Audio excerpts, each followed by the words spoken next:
Hello guys, it's Friday sideline again. Ayan. Ang gagawin ko ngayon ay yung Volkswagen. Ito. Actually, marami akong gagawin. Yung drive belt, tsaka yung ah, yung door panel niya, tsaka brake light. Yung brake light niya kasi sa kanan hindi gumagana, so papalitan natin ng bulb. Busted na yung bulb, so this is how to replace brake light bulb kapag hindi na gumagana. Okay, let's open the trunk, of course.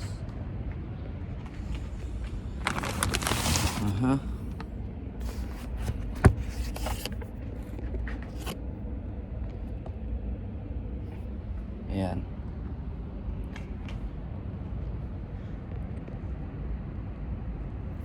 Bale,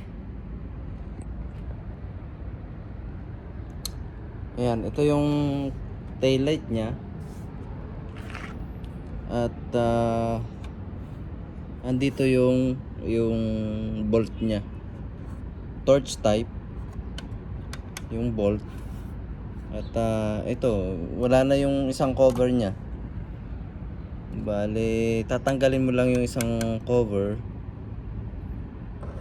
Tapos pwede mo nang luwagan yung bolt. Okay? So,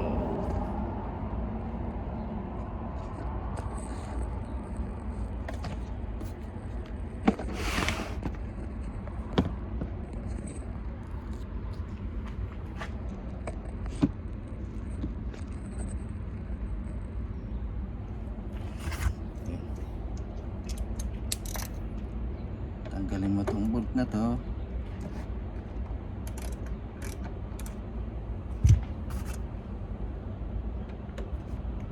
Tanggalin mo itong cover.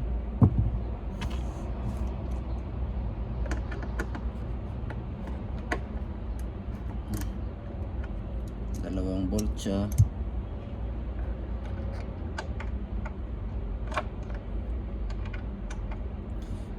Kapag nga pala sira yung bulb nito, meron siyang malfunction indicator light doon sa gauge control panel. Kaya para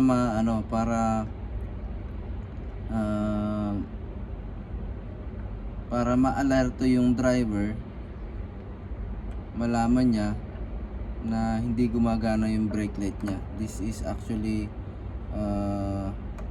safety concern para sa sasakyan. Kapag sira ang brake light mo, sa ibang bansa masyadong maigpit. Kahit isang brake light lang ang sira, hinuhuli nila.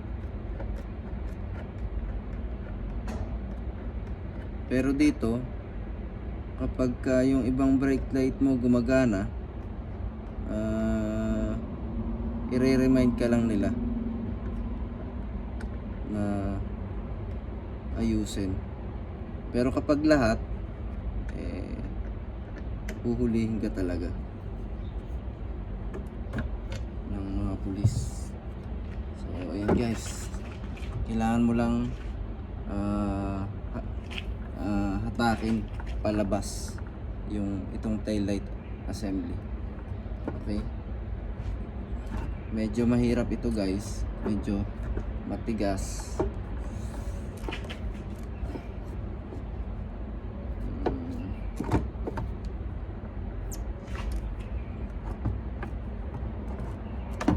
Yo.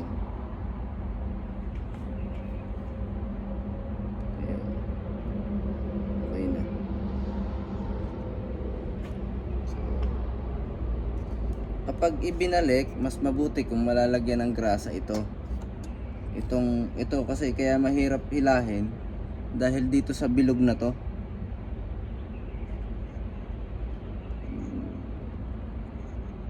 Magaspang siya kapag hinila palabas pag hinatak. Kaya medyo mahirap hatakin. Delikado pati, baka masira pa yung taillight kapag pinwersa. So ingat lang habang hinahatak mo palabas. Ayan. Dito siya.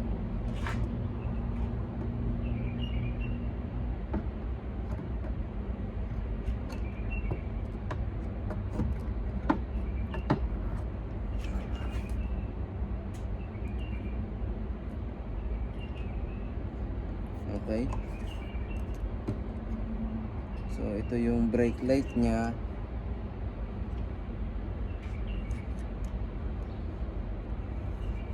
Tanggalin natin yung connector.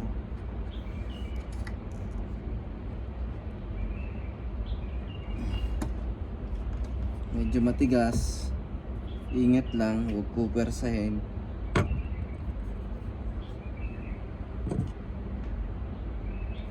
Ganyan talaga ang mga connector ng Volkswagen. Yun. Kailangan mo lang i-press ng konti dito. Kapag kasi pinress mo ng kamay, hindi kaya. Ito. Kapag pinress mo ng kamay, hindi siya kaya, sobrang tigas. So, kailangan mo lang ng flat screw. Pasok mo doon sa hole niya. Ayan, aangat na siya. So, and then kapag umangat siya, hahatakin mo na lang siya. Ipupull out mo na lang. Medyo matigas kasi virgin.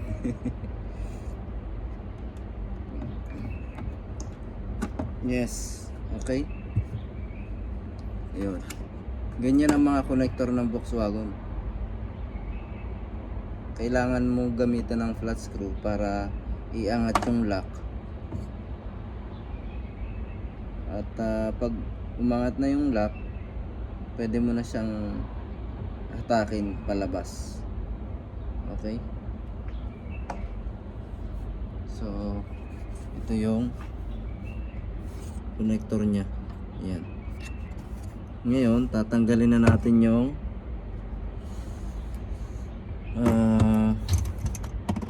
brake light bulb. So, meron siyang cover. Ito yung cover niya.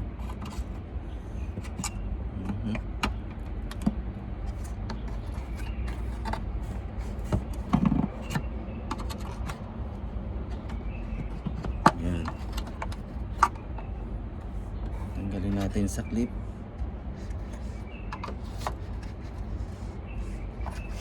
Ingat lang guys kasi malutong ito.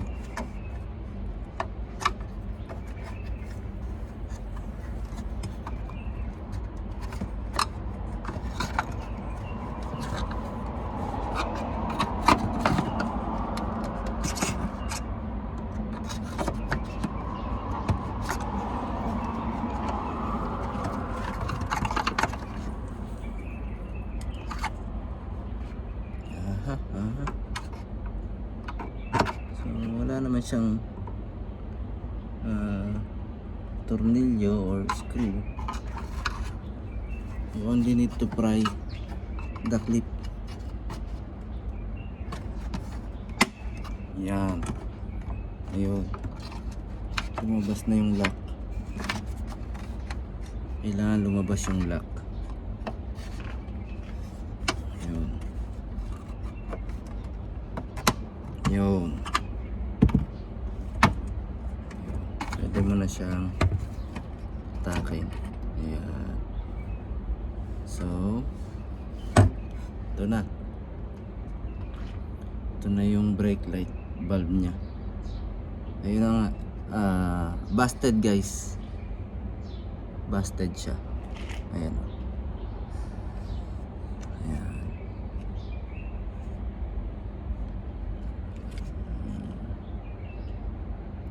Okay, busted.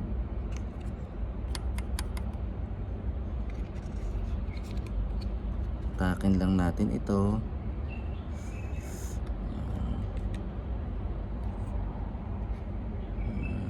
Mhm.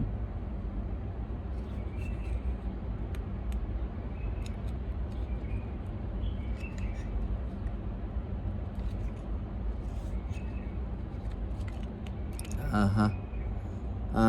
Pag tatanggalin guys ang valve, ipe-press mo siya. Ipe-press mo ng bahagya, tapos iikutin mo counterclockwise. Ayan.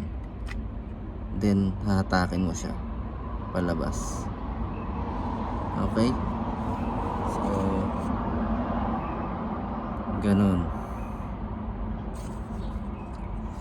Pagkakabit, syempre ganun din. Meron siyang ano ito. Meron siyang lock pin dito. Ito, magkabila. Kailangan i-align mo siya dito sa ano, sa guide niya. Yan, kapag ikakabit na. Yan. Tapos tutulak mo ulit. Ididiin mo ng konti, tapos clockwise naman pagkabit. Okay? Ayan. Ayan. Clockwise naman pagkabit. So yun. So again, press. Ayan. Press and then counterclockwise.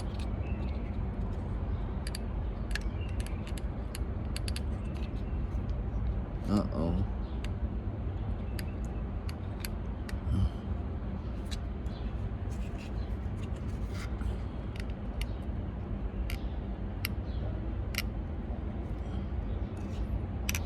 Yun. Press then counterclockwise pag tatanggalin na.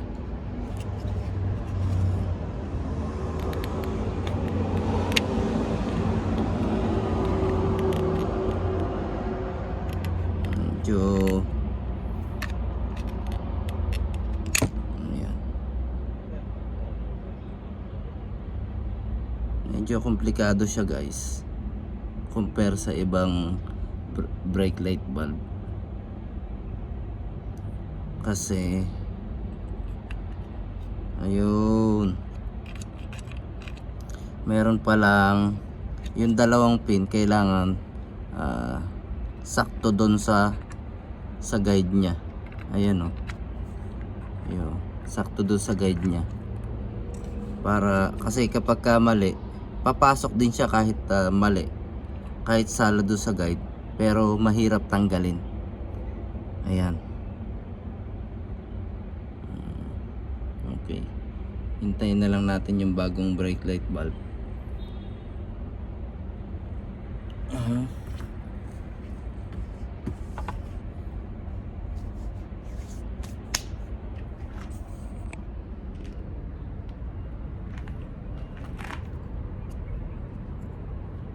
Ito yung connector niya.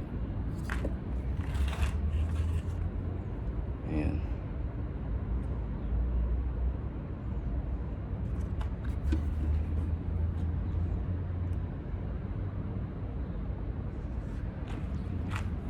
Bale, dito nakapasok yung bilog na guide. Ito siya. Yung bilog na to. Ito yung mahirap tanggalin. Kasi ano, magaspang siya, kaya mahirap tanggalin. Yan, nandun siya sa loob. Pumapasok yung bilog na to, itong bilog na to. Yan, nakapasok siya sa loob nito. Ayun, kaya medyo mahirap siya tanggalin. So ang pinakamabuti, bago tanggalin, Merong kapag nakita nyo itong maliit na space dito, umangat siya ng konti, pwedeng sprayan ito. Pwedeng sprayan siya ng penetrant, like this. Ayan. Or WD-40. Pwede rin po, mas maganda yung WD-40. Pag spray mo dito, so magkakaroon siya ng malulubricate siya, mas madaling lalabas yung kasi magiging smooth siya, mas madaling lalabas yung bilog na lock na to.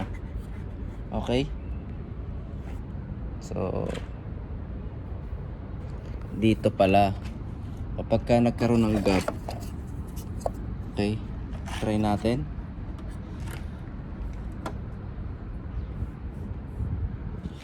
So kabit natin.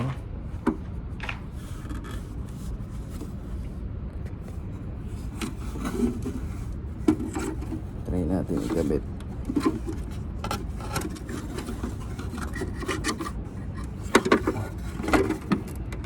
Okay.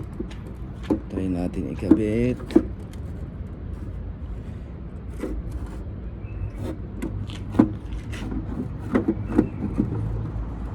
Okay. So ayun. Ayun guys, doon pwede nating sprayan dito. Halimbawa nagkaroon na siya ng maliit na gap dito, yan, katulad nyan, yan, masok na siya, yan.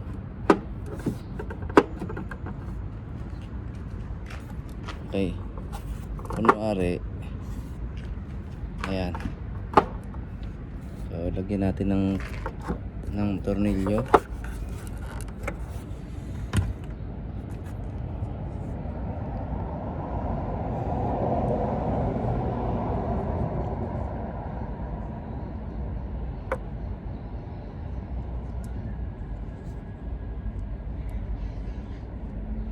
Okay, lagyan natin ng tornilyo.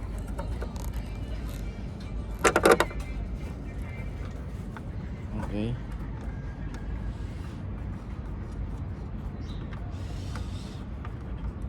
And then subukan natin to. Sprayin natin dito sa loob kasi nakapasok na siya. Meron siyang maliit na gap dito, ayun. So, sprayin natin dito.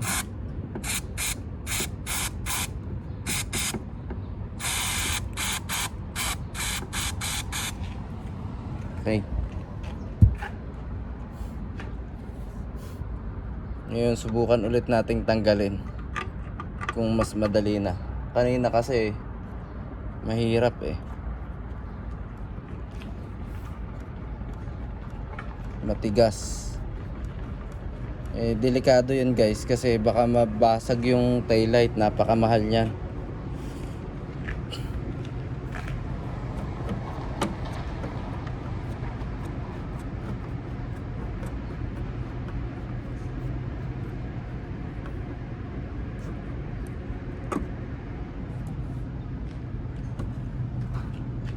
Okay. So subukan ulit natin.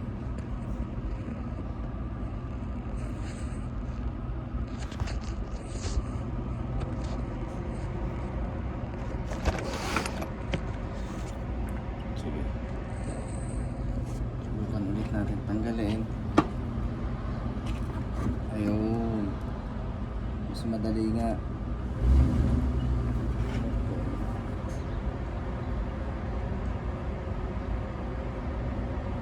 Mas madali nga tanggalin. So hintayin na lang natin yung valve guys. Ito yung valve nya. Ayan, makikita nyo busted na siya. Medyo maitim na rin pati. Ayan o, maitim na kasi busted na. Ayun, makikita nyo yung filament, putol na siya.